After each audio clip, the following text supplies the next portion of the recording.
Hello दोस्तों, नमस्कार। स्वागत करते हैं आप सभी का हिंदी के ज़बरदस्त सेशन में। कैसे हैं आप सभी?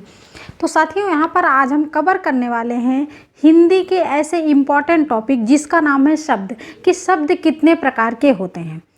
आपके एग्जाम में पूछा जाता है कि शब्द कितने प्रकार के होते हैं, रचना के आधार पर शब्द कितने प्रकार के होते हैं, उत्पत्ति के आधार पर शब्द कितने प्रकार के होते हैं, बनावट के आधार पर शब्द कितने प्रकार के होते हैं। तो आज हम शब्द टॉपिक को कवर करने वाले हैं। शब्द से आने वाले जितने भी क्वेश्चन होंगे उनको हम क्लियर करेंगे मात्र 5 मिनट में। तो वीडियो में बने रहिए, वीडियो को लास्ट तक जरूर देखिएगा।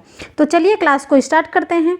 आज का अपना देखिएगा कि रचना के आधार पर शब्द 3 प्रकार के होते हैं। सबसे पहले तो पूछा जाए कि रचना के आधार पर शब्द कितने प्रकार के होते हैं, तो आपने यहाँ पर देखा कि शब्द होते हैं रचना के आधार पर शब्द 3 होते हैं। ठीक है। दूसरा प्रश्न आपका यहीं पर अगर आ जाता कि उत्पत्ति के आधार पर शब्द कितने होते हैं। ठीक है, उत्पत्ति के आधार पर शब्द कितने प्रकार के होते हैं, तब आपका आंसर क्या हो जाएगा कि उत्पत्ति के आधार पर शब्द आपके होते हैं 5। ठीक है। कौन कौन से? तद्भव शब्द, तत्सम शब्द, देशज शब्द, विदेशज शब्द और संकर शब्द। ठीक। तो यहाँ पर रचना पूछा गया है, तो रचना टॉपिक को हम कवर करेंगे कि रचना के आधार पर शब्द कितने प्रकार के होते हैं। तो पहला आपका रूढ़ शब्द, दूसरा आपका यौगिक शब्द और तीसरा आपका योग रूढ़ शब्द। ये चैप्टर बहुत ही ज़्यादा इंपॉर्टेंट। जैसे आप क्रिया पढ़ते हो या फिर स्वर पढ़ते हो कि स्वर कितने प्रकार के होते हैं, ह्रस्व स्वर किसका भाग है, दीर्घ स्वर, प्लुत स्वर, वैसे आपका ये शब्द है कि शब्द कितने प्रकार के होते हैं। ठीक है। तो यहाँ पर रूढ़ शब्द, यौगिक शब्द, योग रूढ़ शब्द जब भी आ जाए तब आपका हो जाएगा रचना के आधार पर शब्द। जैसे पूछ गया कि इसमें से कौन सा रूढ़ शब्द है, वहाँ पर आपका आंसर ऑप्शन हो जाएगा गिरधर, कमल, नीलकमल या फिर पानी। तो इसमें से क्या होगा? तो रूढ़ का मतलब वही होता है कि जिसके टुकड़े ना किए जाए। आगे आप आगे देखेंगे। तो यहाँ पर देखिए हम आपका रूढ़ शब्द किसे कहते हैं? वे शब्द जिनके टुकड़े नहीं किए जा सकते।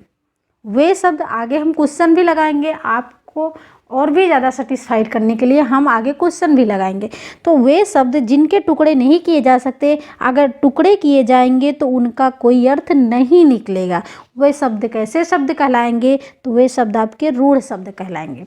आप यहाँ पर देख सकते हैं छोटा अक्षर, बिल्कुल दो वर्णों का अक्षर है यहाँ पर रूढ़। तो सिंपल सी बात है, जिसके टुकड़े ही ना किए जा सके, अगर हम उसको टुकड़े करेंगे उसके, तब उसका कोई अर्थ नहीं निकलेगा। और जिसका अर्थ निकलेगा वो उसका कोई ना कोई सार्थक अर्थ होता है। और यहाँ पर जब अर्थ नहीं निकलेगा तो इसका मतलब वो रूढ़ शब्द होता है। क्लियर? जैसे कमल हो गया, गिलास हो गया, रवि हो गया आदि। पानी भी ले सकते हैं यहाँ पर, कोई भी शब्द आप ले सकते हैं। लेकिन अगर हम का को अलग कर दें, माँ को अलग कर दें, ला को अलग कर दें, तो क्या इसके कोई अर्थ निकलेंगे? क्या इसके कोई अर्थ निकलेंगे? बताइए, निकलेंगे? नहीं निकलेंगे। अगर हम एक में कर दें तो अर्थ निकलते हैं, लेकिन अगर इसको अलग अलग कर दें तो इसका कोई अर्थ नहीं है। जब इसका कोई अर्थ ही नहीं है तो एक कैसा शब्द है? तो रूढ़ शब्द है। क्लियर? दूसरा आपका रहेगा यौगिक शब्द। यौगिक शब्द किसे कहते हैं? किसी का योग, वो चाहे शब्दों का योग हो, संख्याओं का योग हो। यौगिक तभी तो होगा जब हम एक दूसरे का योग करेंगे, उसको मिलाएंगे और उसका जो अर्थ निकलेगा उसी को बोलते हैं यौगिक। तो यहाँ पर देखिए यौगिक शब्द किसे कहते हैं? तो 2 शब्दों के मेल से बनने वाले शब्द को यौगिक शब्द कहते हैं। 2 शब्दों के मेल से बनने वाले शब्द को यौगिक शब्द कहते हैं। यदि इन शब्दों के टुकड़े किए जाएं तो वे खंड भी सार्थक होते हैं। ठीक है। जैसे यहाँ पर हो गया पुस्तकालय। अब यहाँ पर हम थोड़ा सा समास की तरफ आपको ले चलते हैं कि देखिए एक ट्रिक है छोटी सी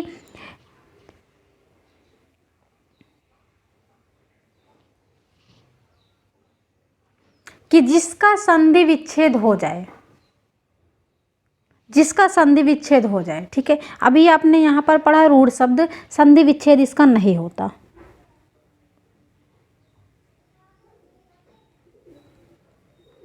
अगर आपको नहीं समझ आएगा, एग्जाम में नहीं समझ आता, तो आप क्या कर लेना, इसका संधि विच्छेद कर लेना। अगर यहाँ पर संधि विच्छेद आप करोगे इसका कोई अर्थ ही नहीं निकलेगा, इसका मतलब कि ये रूढ़ शब्द है। अब यहाँ पर यौगिक शब्द में देखिए, जिसका संधि विच्छेद हो जाए,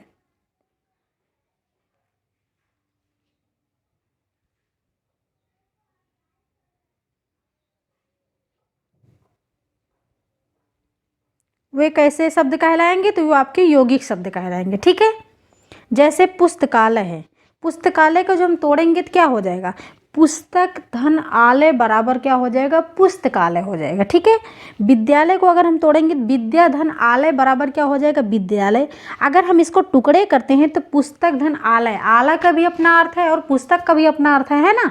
तो इसलिए यहाँ पर जिसके टुकड़े किए जाएं और उसका सार्थक अर्थ निकले, वो आपका यौगिक शब्द कहलाता है। ठीक है, सिंपल सी भाषा में जिसका संधि विच्छेद हो जाए वो आपका यौगिक शब्द कहलाता है। आप उसको संधि विच्छेद करके देख लीजिए, अगर संधि विच्छेद हो जाता है तो इसका मतलब वो यौगिक शब्द है, जिसके संधि विच्छेद ना हो वो आपका रूढ़ शब्द है।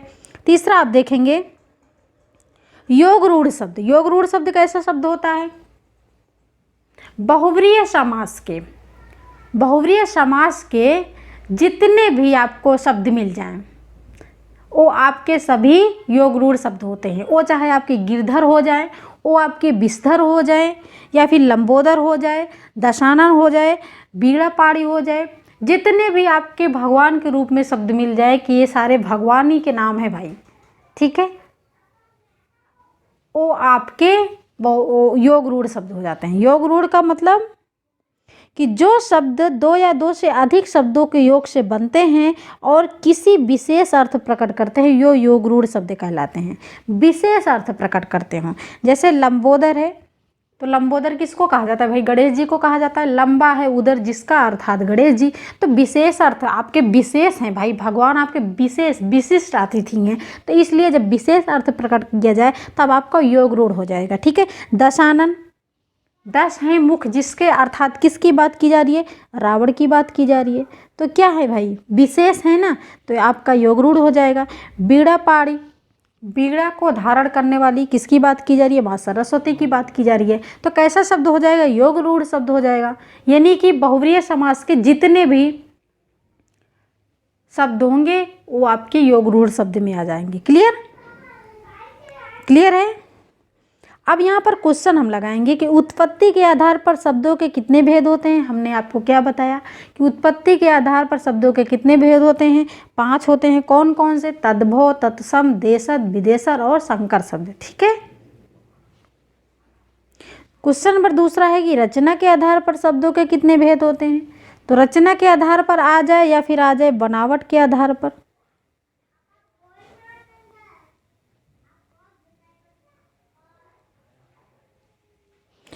रचना के आधार पर पूछा जाए या फिर बनावट के आधार पर शब्दों के भेद पूछा जाए तो कितने हो जाएंगे, 3 हो जाएंगे। कौन कौन से, रूढ़ शब्द, यौगिक शब्द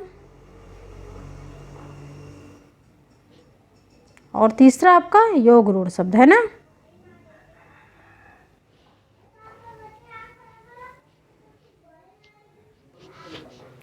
क्वेश्चन नंबर 3 है यौगिक शब्द कैसे बनते हैं। आपने पढ़ा यौगिक शब्द कैसे बनते हैं, 2 शब्दों के योग से, 2 वर्णों के योग से, 2 स्वरों के योग से, फिर इसमें से कोई नहीं। बताइए यौगिक शब्द कैसे बनते हैं, 2 शब्दों के योग से।